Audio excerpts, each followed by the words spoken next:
দ্বীপ জেলা ভোলার গ্যাসকে রূপান্তর করে সরবরাহের মাধ্যমে দেশের সংকট নিরসনে গুরুত্বপূর্ণ ভূমিকা রাখতে চায় পুঁজিবাজারে তালিকাভুক্ত প্রতিষ্ঠান ইন্ট্রোকো রিফুয়েলিং লিমিটেড। প্রতিষ্ঠানটি এবার জাতীয় গ্রিডে বা বিদ্যুৎ কেন্দ্রে সরাসরি গ্যাস সরবরাহের প্রস্তুতি নিয়েছেন।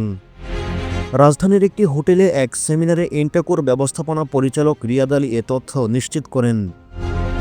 ইন্টাক্রো বর্তমানে ভোলার গ্যাস থেকে দৈনিক ৫ বিলিয়ন ঘনফুট গ্যাস সিএনজিতে রূপান্তর করে ঢাকার বিভিন্ন শিল্প কারখানায় সরবরাহ করে। দ্বিতীয় ধাপে দৈনিক ২০ মিলিয়ন ঘনফুট গ্যাস সরাসরি জাতীয় গ্রিডে বা বিদ্যুৎ কেন্দ্রে সরবরাহের জন্য প্রস্তুত করা হয়। ইন্টাকোর এমডি রিয়াদ আলী গণমাধ্যমকে বলেন, এখানে আমাদের ২০ মিলিয়ন ঘনফুট গ্যাস রূপান্তর করে সরাসরি জাতীয় গ্রিডে বা বিদ্যুৎ কেন্দ্রে সরবরাহের সক্ষমতা রয়েছে। এতে খরচ অনেক কম আসবে। ২০২৩ সালে মে মাসে সুন্দরবন গ্যাস কোম্পানির সঙ্গে চুক্তির মাধ্যমে ইন্টাকো ভোলার গ্যাস নিয়ে কাজ শুরু করে। প্রতিষ্ঠানটি সরকারের কাছ থেকে প্রতি ঘনমিটার গ্যাস ১৭ টাকায় কিনে ৪৭ টাকা ৬০ পয়সা বিক্রি করে।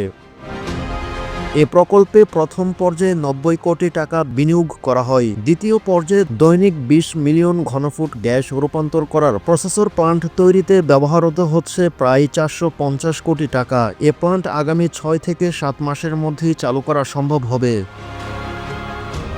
অন্যদিকে ইন্ট্রোকো মনে করে এ প্রকল্প দেশের জ্বালানি নিরাপত্তা নিশ্চিত করা এবং টেকসই উন্নয়নে গুরুত্বপূর্ণ অবদান রাখবে। ভোলার গ্যাস জাতীয় গ্রিডে যুক্ত হলে দেশের শিল্প উৎপাদন বৃদ্ধি এবং গ্যাস সংকট নিরসনে তা উল্লেখযোগ্য ভূমিকা রাখবে।